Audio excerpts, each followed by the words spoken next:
त्याचं 6 पासून खाली वाचा. असामान्य बालकाच्या जन्माच्या वेळी ह्या गोष्टी घडतील. देव आम्हाला पुत्र देईल. हा पुत्र लोकांच्या नेतृत्वाची जबाबदारी घेईल. त्याचे नाव असेल अद्भुत सल्लागार, सामर्थ्यशाली देव, चिरंजीव पिता, शांतीचा राजपुत्र. त्याच्या राज्यात सामर्थ्य आणि शांती नांदेल आणि दाविदाच्या वंशाच्या या राजाच्या काळात ते वाढतच जाईल. हा राजा सदा सर्व काळ सदाच्या आणि प्रामाणिक न्यायबुद्धीने राज्य करेल. सर्व शक्तिमान परमेश्वराला त्याच्या लोकांबद्दल अतिशय प्रेम आहे. या प्रेमापोटी या सर्व गोष्टी घडून येतील. याकोबाचा लोकांविरुद्ध माझ्या परमेश्वराने आज्ञा दिली आहे ती खरी ठरेल. Praise the Lord. Praise the Lord. Hallelujah. Hallelujah. काय लिहिलेलं आहे 9:6 मध्ये? क्योंकि हमारे लिए एक बालक उत्पन्न हुआ, हमें एक पुत्र दिया गया और प्रभुता उसके कांधे पर होगी और उसका नाम अद्भुत युक्ति करने वाला, पराक्रमी परमेश्वर, अनंत काल का पिता और शांति का राजकुमार रखा जाएगा. Praise the Lord. हालेलुया. याचा अर्थ असा की येशू ख्रिस्त ह्या जगामध्ये यायच्या आधी येशाया भविष्यवक्त्याच्या द्वारे भविष्यवाणी झालेली होती. Praise the Lord. काय लिहिलेलं आहे? क्योंकि हमारे लिए एक बालक उत्पन्न हुआ म्हणजे उत्पन्न व्हायच्या आधी कितीतरी 600 वर्षाच्या पूर्वी परमेश्वराने काय केलेलं आहे? भविष्यवाणी झाली. कोणाच्या द्वारे?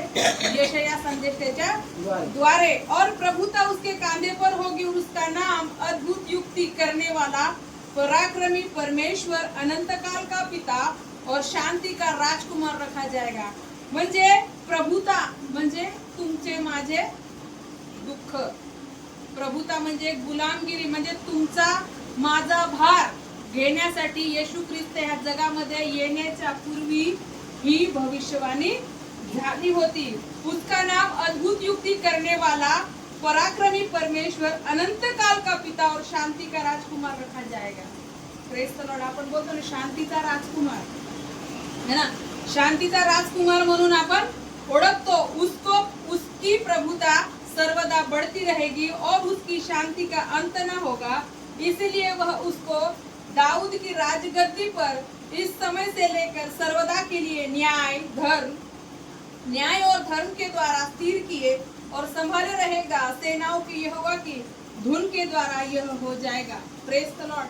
म्हणजे येशू ख्रिस्त ह्या जगामध्ये यायच्या आधी ह्या संसारामध्ये जे दुःख होतं, जे पीडा होती, जे गुलामगिरी होती, त्रास होत आहे ना.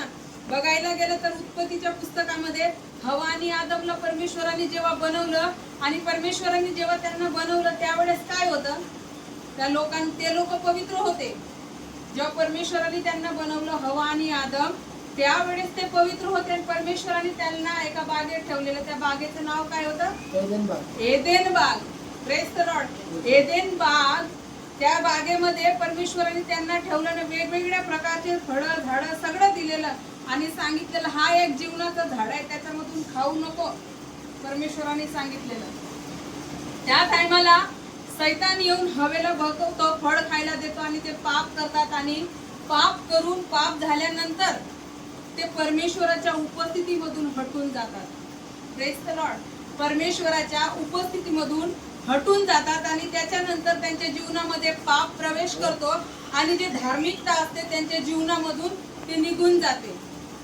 त्याच्यानंतर त्यांना कळतं की आम्ही पाप केलंय, आम्ही नग्न आहोत. Praise the Lord. तेव्हा काय कळतं की आम्ही पाप केले आणि आम्ही आमचे वस्त्र आमच्या शरीरामधले आम्ही एकमेकाला बघू शकत नाही. आणि त्या टायमाला जाऊन ते अंजिराची झाडाची मोठी मोठी पानं येऊन स्वतःला गुंडाळतात.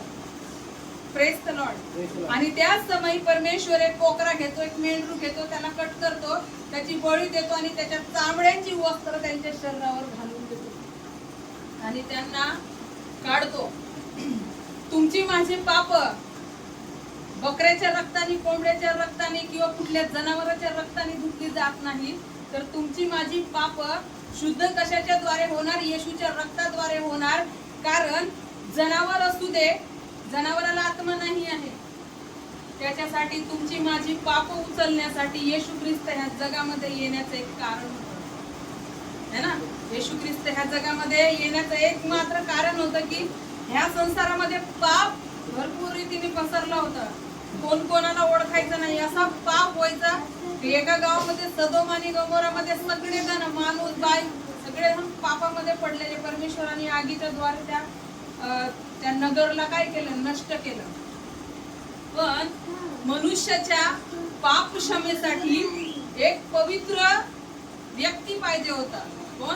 एक पवित्र व्यक्ती पाहिजे होता. त्याच्या रक्ताच्या द्वारे आपले पाप शुद्ध केली जायचे. त्याच्यासाठी परमेश्वराने 600 वर्षापूर्वी ते लिहिलेली आहे भविष्यवाणी. नंतर 2000 वर्षाच्या नंतर येशू ख्रिस्त नव्या करारामध्ये आपण बघतो जन्माला आलेला. आज लोक येशू ख्रिस्तावरती काय करतात, ते बोट उचलतात. आता तुम्ही फेसबुकला बघा, इकडे तिकडे टकला उठलेला बोललेला येशूचा जन्म असा कसा झाला, बिना सेक्स केल्याने येशू म्हणजे लेकरू पैदा होऊ शकत नाही, है ना. पण त्याला काय माहिती. आणि कॅथलिक लोक बोलतात की मरिया नसती तर येशू नसता. का? परमेश्वराची इच्छा असती तर परमेश्वर 1000 मरिया तयार करू शकतो. मरियमला जे मानणारे लोक आहेत ते लोक बोलतात मरियम नसती तर येशू आला नसता. पण का? मरियम सुद्धा एक तुमच्या माझ्यासारखी साधारण स्त्री होती. पण ती कशासाठी परमेश्वराने तिचा यूज केला, तिचा इस्तेमाल केला? कारण ती पवित्र जीवन जगत होती, परमेश्वराच्या भयेमध्ये राहत होती, परमेश्वराची इच्छा पूर्ण करत होती, जे परमेश्वराचं वचन आहे ते पालन करत होती. त्यासाठी परमेश्वराने मरियेचा वापर केला आणि मरियेचा वापर करून परमेश्वर तिला बोलतो की तू स्त्रियांमध्ये धन्य आहेस. आपण वाचूया मत्ती रचित सुसमाचार त्याचा पहिला अध्याय.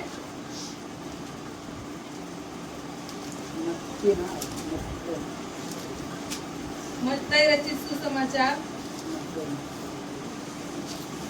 त्याचा पहिला अध्याय 18 पासून 1:18 पासून. यीशु मसीह का जन्म इस प्रकार से हुआ कि जब उसकी माता मरियम की मंगनी यूसुफ के साथ हो गई तो उनके इकट्ठा होने से पहले ही वह पवित्र आत्मा की ओर से गर्भवती पाई गई. अब उसके पति यूसुफ ने जो धर्मी था उसे बदनाम करना ना चाहता था, उसे चुपके से त्याग देने का विचार किया. त्याच्या आधी आपण खाली वाचूया.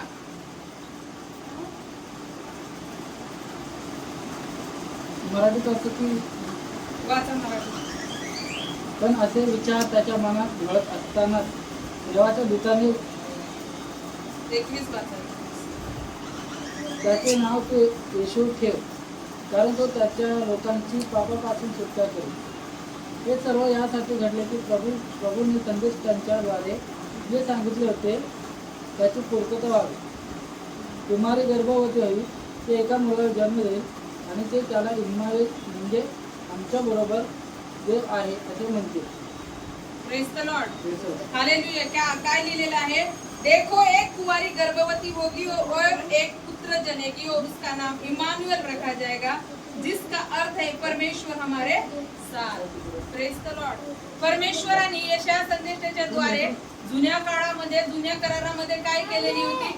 भविष्यवाणी झाली होती. पण त्याच्यानंतर मरियमच्या द्वारे परमेश्वर काय आला, ह्या जगामध्ये आला. येशू ख्रिस्त जगामध्ये येण्याचं कारण हेच आहे.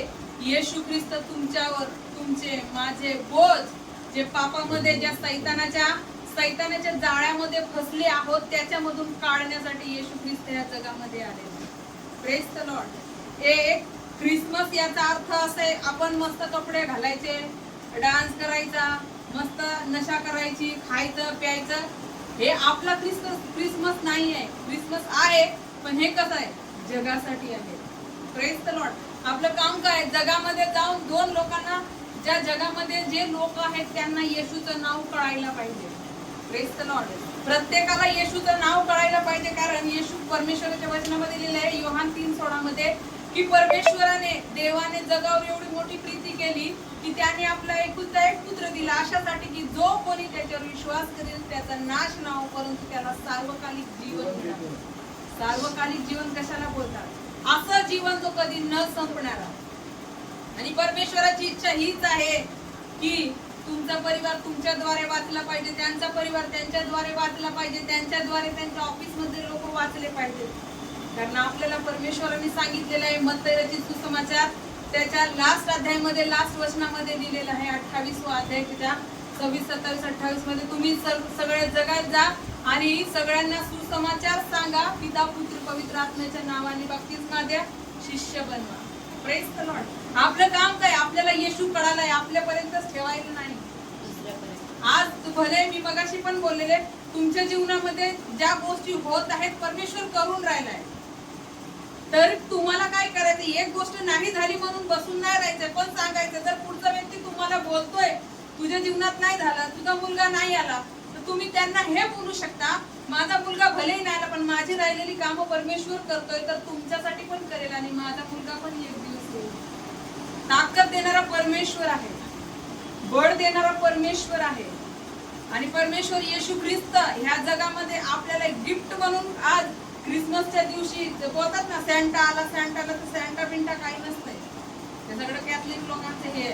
पण येशू ख्रिस्त आपल्याला एक गिफ्ट म्हणून परमेश्वराने दिलेला आहे. येशू आला त्याच्यामुळं आपण वाचले आहोत. खरा क्रिसमस हा आहे की आपण लोकांना सुसमाचार सांगायचा, आपण प्रभू मध्ये आणायचं. कारण जे आपला बोध आहे, जो आपला त्रास आहे, आपण करणी, बंधन, जादू, टोना, इतके असे त्रास आहेत ज्या त्रासामधून आपण बाहेर निघू शकत नाही, अशा गोष्टींसाठी ह्या सगळ्या गोष्टी येशू ख्रिस्ताने क्रूसावर घेतलेल्या आहेत. त्याच्यासाठी आपले बंधन तोडण्यासाठी यशाच्या पुस्तकात वाचतो प्रभुता उसके कांधे पर होगी, है ना? प्रभुता मराठीत वाचा काय लिहिलेलं आहे? प्रभुता उसके कांधे पर होगी. यशाया 9 अध्याय 6 वचन मध्ये लिहिलं आहे 7व्या वचनामध्ये की प्रभुता उसके कांधों पर होगी. म्हणजे परमेश्वर आपल्याला बंधन मुक्त करण्यासाठी आलेला आहे. परमेश्वराने आपल्याला बंधनातून बाहेर काढण्यासाठी येशू ख्रिस्ताला एक गिफ्ट म्हणून दिलेला आहे. परमेश्वराची इच्छा हीच आहे की फक्त तुम्ही वाचले म्हणून नाही, तुमच्यापर्यंत वचन कोणाला माहिती आहे? तुमच्या कानी पडलेलं आहे. तुमच्याद्वारे परमेश्वर तुमच्या घराण्याचं तारण करील, कारण हे शेवटले दिवस आहे. क्रिसमस हा आपला नाही आहे, क्रिसमस हा आपला नाही आहे, क्रिसमस हा लोकांसाठी आहे. आज आपण सुसमाचार जाऊन लोकांना सांगायला पाहिजे, कारण परमेश्वराची हीच इच्छा आहे की परमेश्वर जो सर्व सामर्थ्य, सर्व ज्ञानी, सर्व व्यापी आहे, त्याची हीच इच्छा आहे की प्रत्येक आत्मा वाचला जावा आणि येशू ख्रिस्ताच्या रक्ताच्या द्वारे आपले जे मनुष्याची पाप आहेत ते धुतली जातात. येशू ख्रिस्त ह्या जगामध्ये निष्पाप पोकरा होता, निष्पाप व्यक्ती बनून आलेला आहे, निष्पाप होता, ज्याच्यामध्ये कुठलंच खोट नाही. आणि येशूने हा उदाहरण दिलेला आहे की तो 100% मनुष्य होता, 100% परमेश्वराचा पुत्र होता, 100% परमेश्वर होता, 100% मनुष्य होता. त्याला पण भूक लागली, त्याला पण तहान लागली, त्याला पण त्रास झाला. जेव्हा तो उपवासामध्ये 40 दिवस जेव्हा निराहार होता, त्याची पण परीक्षा झाली. आणि परमेश्वराने येशूने हे उदाहरण दिलंय की जे जगाने माझ्यासोबत केलं तुमच्या सोबत पण घडणार. आणि त्याची ताकद ते परमेश्वराने सांगितलंय, वचन सांगते की ज्या परीक्षेमध्ये मी पडलो तर मी बाहेर निघू शकलो, मग तुम्ही का पडले तर निघू शकणार नाही का? आज आपण आपला बोध स्वतःच घेऊन चालण्याचा प्रयत्न करतो. तो आपला बोध काय करायचंय? त्याच्यावर टाकायचंय. जोपर्यंत आपण बोलणार ना हा माझं तुमचं कोणाचं भांडण आहे ना, मी बोलते नाही हिचं वाटोडं होऊ दे, वाटोडं होऊ दे, वाटोडं होऊ दे, आणि मी जर माझ्याच तोंडाने बोलते वाटोडं होऊ दे, वाटोडं होऊ दे, मग सैतान काम करणार. पण मी बोलते मी शांत राहून जर मी प्रार्थना करेल प्रभू अशा व्यक्तीसाठी, तर परमेश्वर काम करील, परमेश्वर काम करील. आपण भले माफ करून मोकळं व्हायचं, पण परमेश्वर विसरत नाही, परमेश्वर कधीच विसरत नाही. कारण परमेश्वराचं वचन सांगते जो कोणी आपल्यावर बोट करते ना, तो परमेश्वराच्या डोळ्याच्या बाहुलीला स्पर्श केल्यासारखा आहे. परमेश्वर सोडणार का? परमेश्वर सोडणार का? निर्गमनाच्या पुस्तकामध्ये लिहिलेलं आहे की मोशे परमेश्वरासमोर नम्र व्यक्ती होता, विश्वासयोग्य व्यक्ती होता. त्याच्या स्वतःच्या भावानी आणि बहिणीने फक्त एक चुकली केली. काय चुकली केलेली? मोशेनी खालच्या जातीच्या बाईसोबत लग्न केलं, फक्त एवढं बोललेलं, खालच्या जातीच्या बाईसोबत.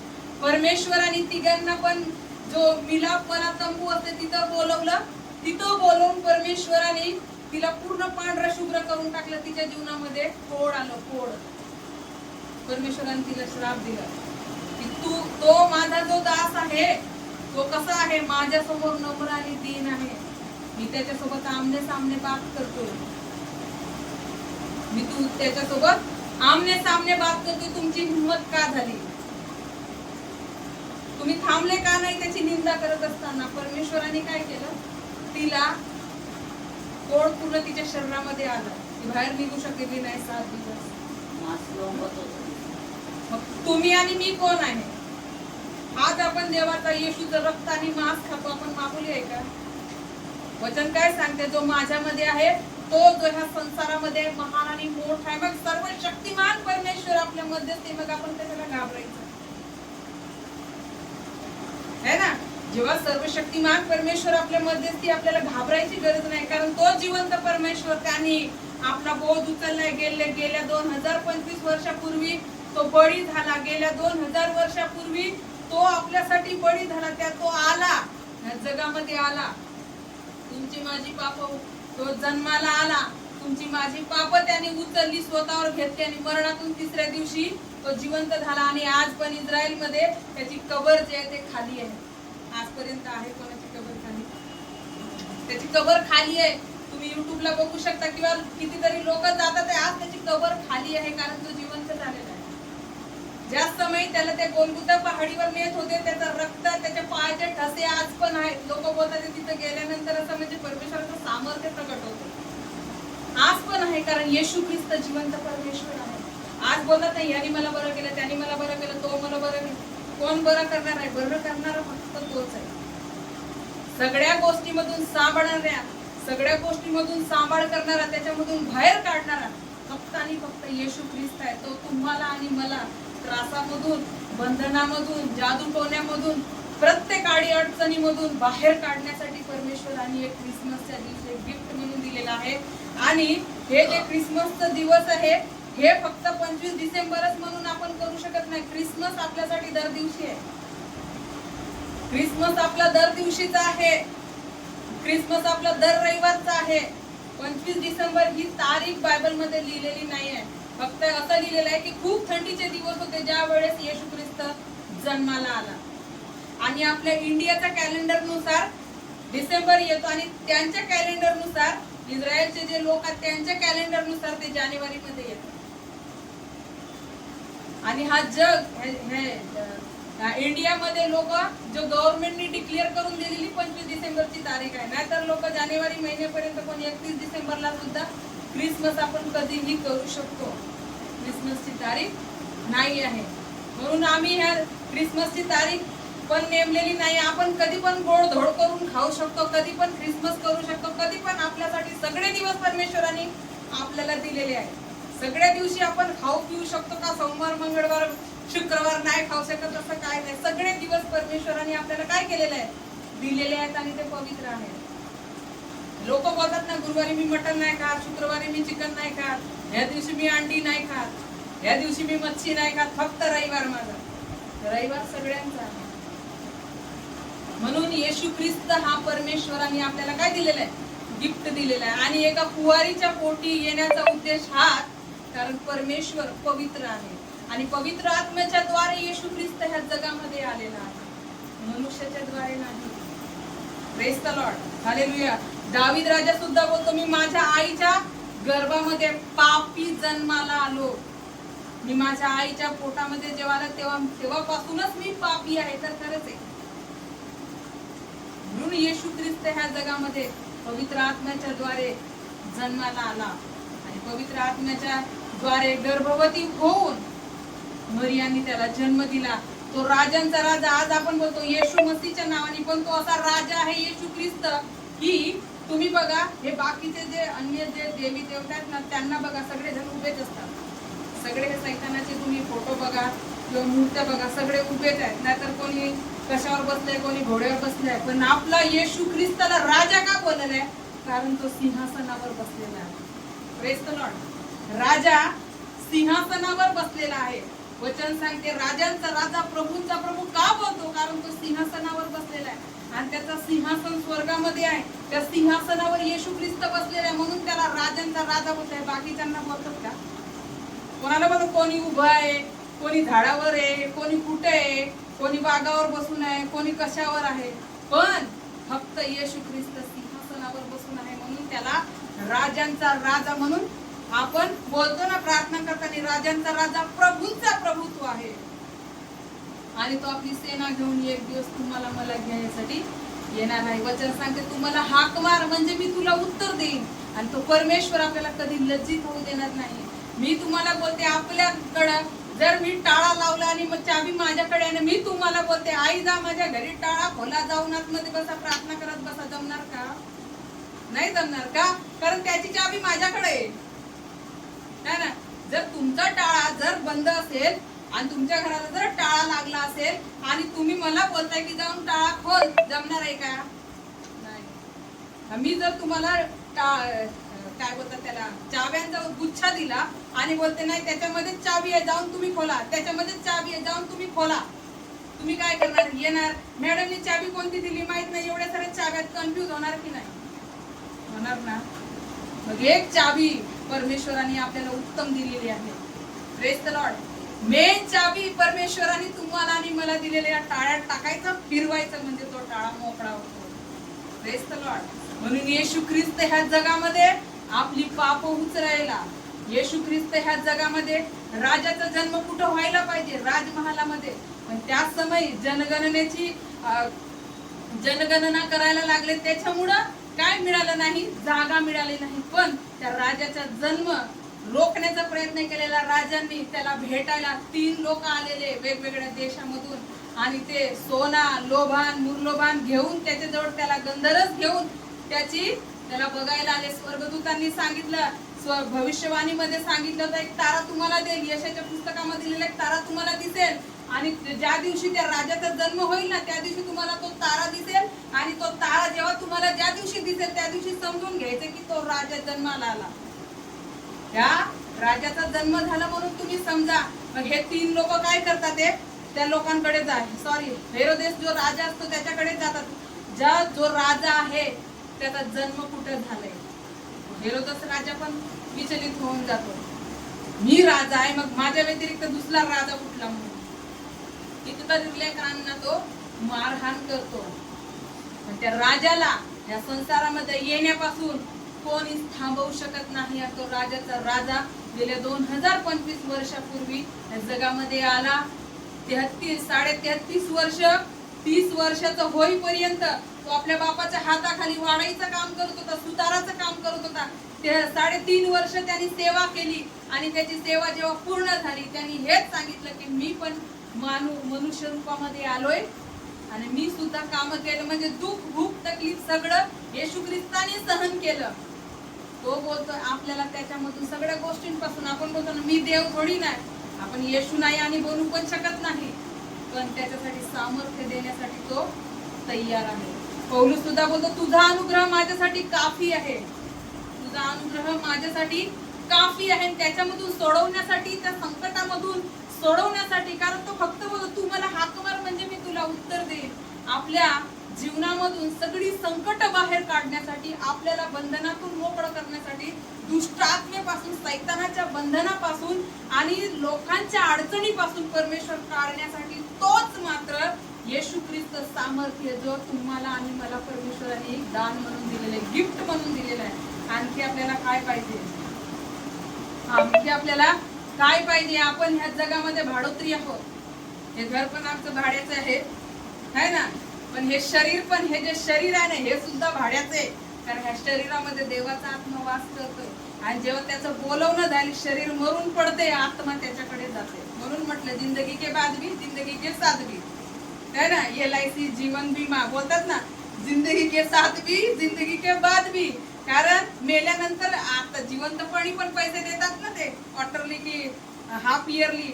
तसंच परमेश्वर जन्मापासून तर मृत्यूच्या समाप्तीपर्यंत सोबत राहणारा परमेश्वर आहे. जाती धर्म, लोक बोलतात धर्म परिवर्तन करायला परमेश्वर आलेला आहे. इंग्लिश दुसऱ्या देशातले लोक आले, पण हे पण चुकीचं आहे. जाती धर्म परमेश्वराने बनवलेलं नाही. परमेश्वराने फक्त 2 जाती निर्माण केला, स्त्री आणि पुरुष, है ना. स्त्री आणि पुरुष.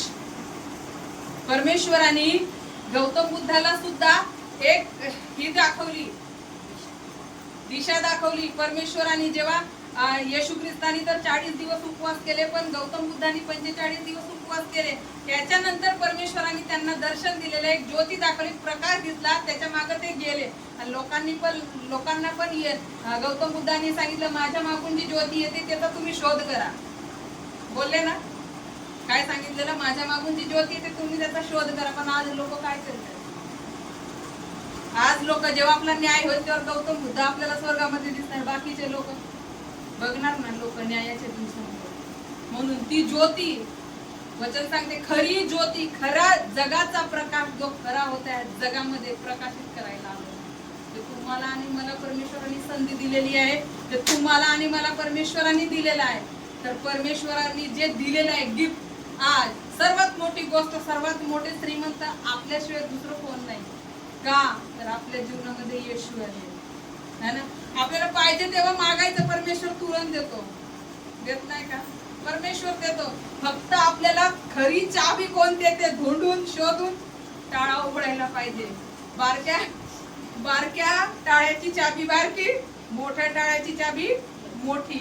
आपल्याला काय करायचंय, जो मेन टाळा आहे त्याच्यात मेन चावी घुसवून काय करायचंय, मेन चावी लावून काय करायची आहे, हा, खोलायचंय. Press the Lord. ते कसं खोलणार? प्रार्थनेच्या द्वारे. Press the Lord. कारण गिफ्ट परमेश्वराने आपल्याला दिलेलं आहे. ते कितीतरी वर्षापूर्वी भविष्यवाणी झालेली आहे. 2000 वर्षात, आज 2025 सुरू आहे. 2025 मध्ये आता आपण 2026 मध्ये जाणार आहोत. परमेश्वराने एवढ्या वर्षाच्या आत, आज मी तुम्हाला सांगते, जर आज प्रभू नसता तर आम्ही पण नसतो, तुमचे आमचे नाते पण नसते. मी कुठलची, तुम्ही कुठलचे, हे कुठलचे माहिती नसतं. पण प्रभू मध्ये रक्ताचं नातं जे आहे ते कधीच टिकत नाही. आणि मी रक्ताच्या नात्यावर विश्वास पण करत नाही. हे आपण एका रक्ताचे आहोत का, तर आपण एकच रक्त आणि एकच मांस खातो. प्रभूने सांगितलं, आपण जे प्रभू मध्ये आहे, कोणी प्रभूचा हात आहे, कोण नाक आहे, कोण तोंड आहे, कोण जीभ आहे, है ना, कोणी पाय आहे. तर आपण परमेश्वराचं काय, येशूचं शरीर आहे. मंडळी, परमेश्वराचं काय आहे, देह आहे. Press the Lord. आणि त्यात सिर कोण आहे, डोकं कोण आहे, हेड कोण आहे, येशू ख्रिस्त आहे. Press the Lord. हालेलुया. म्हणून स्त्रीचा मस्तक कोण आहे, तिचा नवरा आहे. Press the Lord. स्त्रीचा मस्तक तिचा नवरा आहे, मंडळीचा मस्तक येशू ख्रिस्त आहे. Press the Lord. हालेलुया. म्हणून परमेश्वर आपल्याला आजच्या दिवशी, हा जो ख्रिसमस आहे, हा दुसऱ्यांना सुसमाचार सांगण्याचा दिवस आहे, दुसऱ्यांना प्रभू मध्ये आणण्याचा दिवस आहे. नाताळ आपण बोलतो हॅपी क्रिसमस, हॅपी क्रिसमस. आजच्या दिवसाला आपण दुसऱ्यांना सुसमाचार सांगायला पाहिजे. मी पण दुसऱ्यांना सांगितलेलं, पण ते आले नाही. Praise the Lord. पण 2025 ची जरी एंडिंग किंवा हा क्रिसमस 4-2 लोकांमध्ये जरी झाला, पण पुढचा असा राहणार नाही. Praise the Lord. पुढचा असा परमेश्वर राहू देणार नाही, कारण तो जिवंत आहे, तो राजांचा राज आहे, तो प्रभूंचा प्रभू आहे. Praise the Lord. आणि 2026 मध्ये पण तुम्हाला जास्तीत जास्त परमेश्वराच्या उपस्थितीमध्ये जा, परमेश्वराजवळ जाऊन उपवास करा, प्रार्थना करा. ज्या गोष्टी ह्या 25 मध्ये मिळाल्या नाही, ते 2026 मध्ये परमेश्वर तुम्हाला देणार म्हणजे देणार. कारण आज खरा टाळ्याची चावी काय आहे हे आपल्याला प्रभूंनी दिलेली आहे, परमेश्वराने दिलेली आहे. Praise the Lord. म्हणून येशू ख्रिस्त तुमचे माझे ओझे घ्यायसाठी, तुमच्या माझ्या खांद्यावरचा जो त्रास आहे, जे बोझ आहे, ते घेण्यासाठी येशू ख्रिस्त या जगामध्ये आलेला आहे.